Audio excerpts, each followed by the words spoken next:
নমস্কার বন্ধুরা, আমি সুপ্রিয়া। আমার এই ছোট্ট চ্যানেলে আপনাদের সবাইকে স্বাগত জানাই।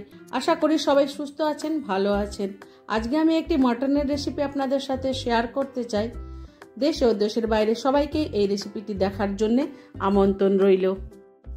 রান্নার জন্য মশলা নিয়েছি জিরে, ধনে, শুকনো লঙ্কা, দারচিনি, এলাচ, লবঙ্গ, গোলমরিচ, একটা বড় এলাচ নিয়েছি, তেজপাতা ও স্টার ফুল নিয়েছি।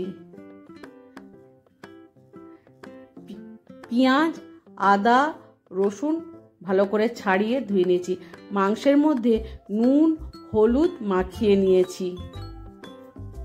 এরপর ওই মাখানো মাংসটা প্রেসার কুকারে দিয়ে দেব। শুকনো লঙ্কা, বড় এলাচ, তেজপাতা, জিরে, ধনে, একটা স্টার ফুল, কিছু লবঙ্গ, দুটো এলাচ, দুটো দারচিনি, দুটো পেঁয়াজ, 4 টুকরা রসুন, কিছুটা আদা, গোলমরিচ দিয়ে সামান্য জল দিয়ে আমি এখানে 2টো সিটি দিয়ে নেব। মাংসটা সিটি দিয়ে নামিয়ে নিয়ে জলটা আমি ছেঁকে মাংসটা আলাদা করে নেব। জলটা আলাদা করে রেখে দেব। এই জলটা আমি ফেলবো না। কড়াই গরম করে পরিমাণ মতো সর্ষের তেল দিয়ে প্রথমে এই গোটা মশলাগুলো ওই তেলের মধ্যে দিয়ে দেব। একটু নেড়েচেড়ে নিয়ে পেঁয়াজ, আদা, রসুন ওই মশলার মধ্যে দিয়ে ভেজে তুলে নেব। এটা ঠান্ডা হলে বেটে নেব। যারা নতুন বন্ধু আছেন ইউটিউব থেকে দেখছেন তারা আমার চ্যানেলটিকে সাবস্ক্রাইব করে নেবেন। ফেসবুক থেকে দেখলে পেজটিকে ফলো করে নেবেন। পুরনো বন্ধুদের আমার অসংখ্য ধন্যবাদ। কড়াইতে আরও পরিমাণ তেল দিয়ে প্রথমে আলুগুলো দিয়ে দেব। সামান্য নুন, সামান্য হলুদ দিয়ে আলুটাকে এখানে ভাজবো। কর্তামশাই বললেন খুব হালকাভাবে এই মাংসটা রান্না করো। আমার কর্তামশাই মুরগি মাংস খায় না, মাঝে সাঝে একটু খাসি মাংস খায়, এই জন্য বললেন হালকাভাবে রান্না করো ভাজা মশলা দিয়ে। সেই জন্য এই মাংসটা আমি রান্না করলাম। সেই মাংস রান্নাটা আপনাদের সাথে শেয়ার করলাম। আলু তুলে নেওয়ার পর জিরে, তেজপাতা ফোড়ন দিয়ে দেব। ফোড়নটা একটু হয়ে আসলে বেটে রাখা মশলাটা দিয়ে দেব।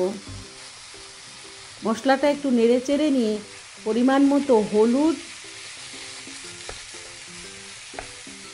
আর সামান্য লঙ্কার গুঁড়ো দিয়ে দেব। এরপর মশলাটাকে যেই মাংস সেদ্ধ মশলাটাকে মাংসের যে সেদ্ধ করা জলটা ছিল সেই জল দিয়েই মশলাটাকে আমি কষতে থাকবো। কষানোর সময় আরও সামান্য পরিমাণ নুন দিয়ে দেব। খুন্তি দিয়ে ভালো করে নাড়তে থাকবো। এরপর সেদ্ধ করা মাংস দিয়ে দেব। মাংস দেওয়ার পর খুব ভালোভাবে মাংসটাকে মাংস সেদ্ধর জল দিয়েই কষাতে থাকবো। সামান্য সামান্য জল দেব আর মাংসটাকে কষিয়ে নেব।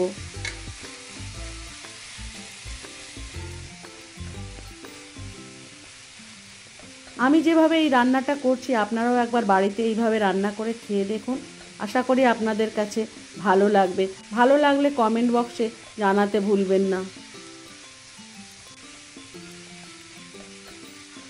এরপর আলু দিয়ে দেব।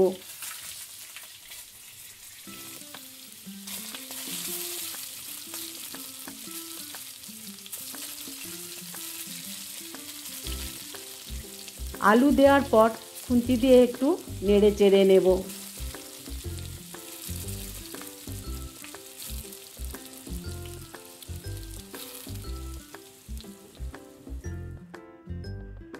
এরপর গরম জল দিয়ে দেব।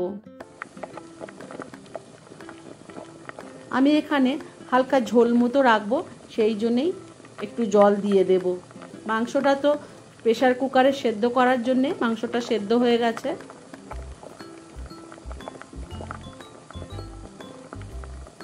খুন্তি দিয়ে ভালো করে নেড়ে চেড়ে দেব। ঝোলটা ফুটে গেছে, মাংসও সেদ্ধ হয়ে গেছে। খুন্তি দিয়ে নেড়ে চেড়ে নিয়ে ওপর থেকে গরম মশলা একটু ছড়িয়ে দেব।